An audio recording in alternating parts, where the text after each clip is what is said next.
जो है वो दहशतगर्द हैं और आज वो खड़े होकर वहाँ पर नंगी और गंदी गालियाँ देते हैं, हाउस के अंदर बदतमीज़ी करना इनका वतीरा है। हम भी ऑपोजिशन में रहे हैं, हमने बुज़दार जैसा एक बेज़रर एक टोट बटोट वज़ीर आला होता था, हमने कभी उसकी भी जो है वो उसको हमने कभी अपनी लाइन क्रॉस नहीं की थी, पार्लिमानी रिवायात की कभी लाइन क्रॉस नहीं की। ये जब उठते हैं ये बदतमीज़ी करते हैं, जब उठते हैं ये गंदी नंगी गालियाँ देते हैं और इनके लोगों को शायद ये करने पे शाबाश तो यकीनन मिलती है, लेकिन ये नाकाबिले बर्दाश्त है। इनफ इज़ इनफ, बहुत हो गया। एक तो ये बात तय है कि आज जो कुछ चीफ मिनिस्टर साहबा की तकरीर के दौरान हुआ है, ये ज़रूर जहन में रखें कि स्पीकर अहमद खान के होते हुए इन 4 महीने में जितनी लिबर्टी और लेवरेज इस अपोजिशन ने ली है, आप उसका अंदाज़ा नहीं लगा सकते। हम कई दफ़ा जो है वो स्पीकर साहब से कहते थे कि स्पीकर साहब हम कुछ नहीं करते थे, हमें परवेज़ लाई निकाल के जो है वो बाहर फेंक दिया करता था, हमारे साथ जो है वो जितना भी बुरा सलूक ये कर सकते थे करते रहे। दूसरी तरफ इनको दफातर मिल रहे हैं, इनको पेट्रोल मिल रहे हैं, इनको जो है वो बाकायदा पिन ड्रॉप साइलेंस के साथ 3-3 घंटे जो है ये 4-4 घंटे ये गुफ्तगू करते हैं। और कल आपने देखा, आप सब लोग चूँकि कवर करते हैं, कल 2 घंटे सिर्फ पॉइंट ऑफ ऑर्डर हुए। कल भी जो सप्लीमेंट्री बजट है वो एजेंडे पे था, लेकिन उसके बावजूद स्पीकर साहब जो है वो एक जमहूरी माइंडसेट के हामी हैं। वो हमेशा उन्होंने बहुत स्पेस दी, बल्कि एक्स्ट्राऑर्डिनरी स्पेस दी ऑपोजिशन को। और आज जो हरकत इन्होंने की स्पीकर साहब ने जो एक तरीकाकार होता है कि हाउस को स्मूथली चलाने के लिए हुकूमत और अपोजिशन को जो है वो लेके बैठते हैं। स्पीकर साहब कस्टोडियन है, उन्होंने कोशिश की, बिजनेस एडवाइजरी कमेटी के अंदर भी उन्होंने बात की कि जो है वो सीएम साहब तकरीर करें, उसके बाद अपोजिशन लीडर्स को रिबट कर दें, यही एक जमहूरी तरीकाकार है। लेकिन जो कुछ हुआ है उसके बाद ये तो हमारा तो कम से कम ये तमाम MPs का जो हुकूमती साइड पे हैं, एक तो फैसला है कि अब हम पंजाब असम्बली में किसी की तकरीर नहीं सुनेंगे। और ये जो भाषण हमें अपोजिशन लीडर साहब 1 साइडेड भाषण पिन ड्रॉप साइलेंस में देते रहे हैं और इनके हम हर झूठ सच जो है वो हम सुनते रहे हैं। चीफ मिनिस्टर साहबा ने बड़ा अच्छा आपको कंपैरिजन दिखाया कि जब ये मसरूफ़ थे, ये किन चीज़ों में मसरूफ़ थे। ये कल उस वक्त भी यही कर रहे थे, उस वक्त ये करप्शन में मसरूफ़ थे, उस वक्त ये कर रही तबादलों में पैसे लेने पे मसरूफ़ थे, उस वक्त ये फराह गोगी के जो है वो और पिंकी पीरनी के दौरे हुकूमत में मसरूफ़ थे। दूसरी तरफ चीफ मिनिस्टर साहिबा ने जो अपने 100 दिन की कारकर्दगी है वो सामने रखी, तो अपोजिशन लीडर साहब अनफॉर्चुनेटली अब उनको अपनी मेडिसिन जो है वो टेस्ट करनी पड़ेगी। दूसरी एक बात यह है कि उठते उठते स्पीकर साहब ने जो है वो ये कहा कि वो अपना रूल 210 जो है वो इन्वोक करेंगे, जो उनको पावर देता है कि हाउस की कार्रवाई को स्मूथ चलाने के लिए जो इक़दामात उनको लेने चाहिए। अल्लाह जाने वो इक़दामात क्या होंगे, लेकिन मेरी बहुत पुरज़ोर सिफारिश होगी।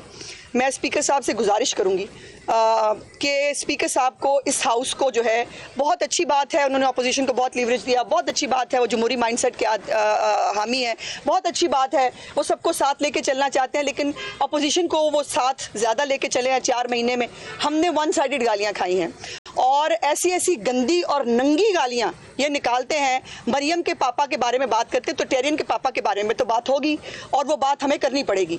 ये नहीं हो सकता कि आप एक तरफ तो आप 9 मई के मुजरिम हो, एक तरफ आप जलाओ गिराओ दहशतगर्द माइंडसेट हो आपका, और दूसरी तरफ वही दहशतगर्दी अब आके हाउस के अंदर करें और खामोशी से आपकी शक्ल देखें।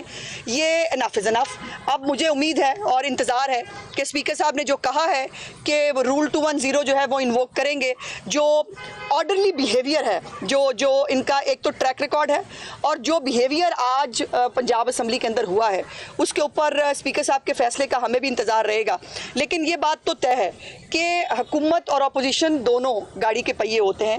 मेरी चीफ मिनिस्टर जो है वो जिस दिन उन्होंने ओथ लिया वो खुद चल के गई, वो अपोजिशन लीडर की सीट के ऊपर गई, जाके कहा मैं आपकी भी वज़ीर आला हूँ, मैं आपको साथ लेके चलना चाहती हूँ। लेकिन अगर किसी को ये लगता है कि गाली देकर, गुंडागर्दी करके और बदतमीज़ी करके जो है वो गंदी नंगी गालियाँ कर दे के इनको लगता है कि ये हमें डोमिनेट कर लेंगे, तो इनकी गलतफहमी है, ये नहीं होगा। और हम इंतज़ार करेंगे कि स्पीकर साहब इस पर क्या फ़ैसला फरमाते हैं, लेकिन हमने अपना फ़ैसला जो है वो यकीनन एज ए पार्लियामेंट्री पार्टी हमने ये फ़ैसला जो है वो कर लिया है कि हम जो है वो अब अपोजिशन को जैसा करेगी वो वैसा हमसे रिसीव करेगी इंशाल्लाह ताला। और अपोजिशन लीडर जो है अब उनको जो लिबर्टी मिलती है ना भाषण देने की, हमें जो है वो बिल्कुल पिन ड्रॉप साइलेंस के साथ, वो अब उनको मुयस्सर नहीं होगी। शुक्रिया। आज़मा साहब ये बताइएगा कि बिजनेस एडवाइजरी में क्या तय हुआ था? बारी बारी 55 के करीब तक हमने गिनती की। आप क्या समझते हैं कि जो रूल 1 है उसके तहत इन सबको एक्सपेल किया जाएगा या कोई ये और स्पीकर साहब का इख्तियार है? आपकी क्या ये स्पीकर साहब का इख्तियार है। देखिए आज की बात नहीं है, इन्होंने वतीरा बना लिया है। जब उठते हैं, देखिए बजट पर तकरीर करते हुए मरीम नवाज साहबा को गाली देना, जो है वो हमारी लीडरशिप के बारे में गंदी ज़बान इस्तेमाल करना, ये इख्तियार इनको कहाँ दिया है? ये कहाँ लिखा है? ये कौन से रूल में? अगर हम टेरियन के पापा का जो है वो जिक्र नहीं कर रहे, क्या टेरियन एग्जिस्ट नहीं करती है ना? क्या इद्दत में निकाह हुआ नहीं?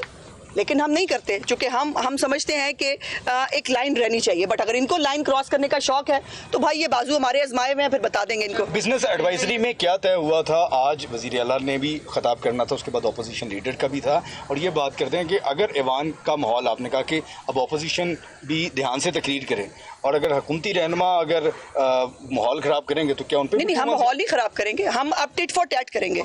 हमने माहौल ख़राब करना कभी भी हमारा एजेंडा नहीं है। मैंने तो गुजारिश की है कि हम 4 महीने से सिर नीचे करके गालियां सुन रहे हैं, गंदी और नंगी गालियां इस हाउस के अंदर, जहां एक खातून वजीर आला है। इतना लिहाज नहीं है, अपनी माओ बहनों बेटियों का तो लिहाज आपको है नहीं, ना आपके लीडर को है। लेकिन उसका मतलब ये है कि ये हर एक के ऊपर जो है वो हर एक के ऊपर बात करेंगे, हर एक की तौहीन करेंगे। आपको याद है सीएम चीफ मिनिस्टर साहबा की पहली जिस दिन स्पीच थी, उस दिन भी खड़े होकर इतनी गंदी और नंगी बातें की थी हाफिज फरहत ने। हमें भूली तो नहीं है, लेकिन हमने बर्दाश्त का, हमने तहम्मुल का मुजाहरा किया। अब वो तहम्मुल और बर्दाश्त का मुजाहरा जो है वो एक लिमिट तक होता है। ये अब देखते हैं, स्पीकर साहब की ये डोमेन है कि स्पीकर साहब इस पर क्या फैसला करते हैं। स्पीकर साहब अपना फैसला करेंगे as a custodian of the house, और हम अपना फैसला करेंगे एज पार्लियामेंट्री पार्टी। ये पंजाब असेंबली है, ये क्लासरूम में हमेशा बेंचेस के आगे बैठने पर लड़ाई होती है। आज भी ये पेटी इशू है, ये पेटी इशू है। आज हम बड़े इशू पे बात कर रहे हैं, और वो ये है कि मुझे अफसोस ये होता है कि तहरीक इंसाफ क्यों पंजाब की तरक्की से जलती है। तहरीक इंसाफ को क्यों तकलीफ है पंजाब की तरक्की से, जो मरीम नवाज शरीफ साहबा कर रही हैं। इनको बुजदार जैसा टोट बटोट, जो जिसकी कारकर्दगी छापने के लिए भी खाली पेज देना पड़ा था, हम मसरूफ थे, कुछ नहीं बताया, चूंकि ज़ाहिर किया कख नहीं था। वही हालत इनके केपीके के सूबे की है। चीफ मिनिस्टर साहिबा ने आज बहुत सारी इनको सजेशंस दी कि भाई बनाओ फील्ड हॉस्पिटल केपीके के अंदर, लेके आओ एयर एम्बुलेंस केपीके के अंदर। अपने केपीके के अंदर रोटी की कीमत को जो है आपने नकल में वो कम करने का ऐलान तो किया था, उसको इम्प्लीमेंट भी कराओ अगर इनसे नहीं होती। और दूसरी तरफ इनको लगता है कि बदज़बानी से, बद कलामी से और गाली देकर ये हमें डोमिनेट कर देंगे, तो वो अब नहीं होगा। सॉरी। ये बताएं कि मरीम नवाज ने करप्शन के खात्मे की बात की, आखिरकार क्या तरीका अपनाएंगे जिससे जो महकमों में करप्शन होती रही है और मनसूबों में करप्शन होती रही है उसको कैसे रोकेंगे? देखिए, जो हेल्पलाइन एक का इजरा कर रही हैं, एक पूरा मैकेनिज्म इसके हवाले से डेवलप किया जा रहा है, उसकी डिटेल्स इंशाल्लाह आपके साथ शेयर करेंगे, जिसके अंदर तमाम जो पब्लिक है वो अपनी शिकायत के साथ आगाह कर सकती है, वो अपनी राय दे सकती है, वो अपनी शिकायत दर्ज करा सकती है, और वो डायरेक्टली चीफ मिनिस्टर साहिबा उसको खुद देखेंगी, और वो उसके ऊपर जो है वो एक उनकी ज़ीरो टॉलरेंस हमेशा से है। अल्लाह का शुक्र है कि पिछले जब से चीफ मिनिस्टर साहिबा हुकूमत में आई हैं, ना कोई सियासी तकर्री हुई है, ना किसी तकर्री पे किसी ने पैसे पकड़े हैं, और ना ही किसी जो है वो ठेके के अंदर किसी की जो है वो बेज़ाब्तगी सामने आई है। इंशाल्लाह ताला यही चीफ मिनिस्टर साहिबा का गवर्नेंस का मॉडल है जो आगे चलेगा।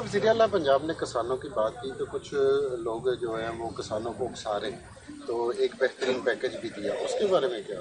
ज़ाहिर उनका काम है ना जी, इनका काम है दहशतगर्दी करना, इनका काम है उकसाना, इनका काम है मुल्क में आग लगाना। हम हुकूमत है, हमें फायर फाइटिंग करनी है।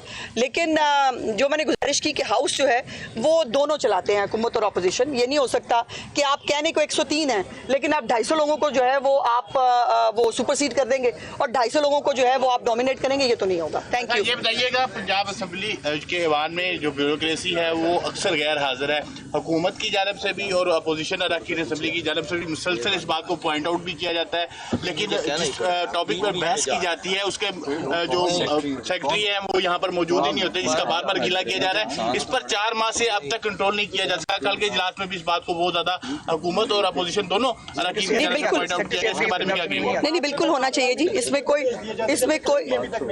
बन रही हैं कमेटियां भी बन रही हैं, आज एक आधे दिन में बन जाएंगी कमेटियां।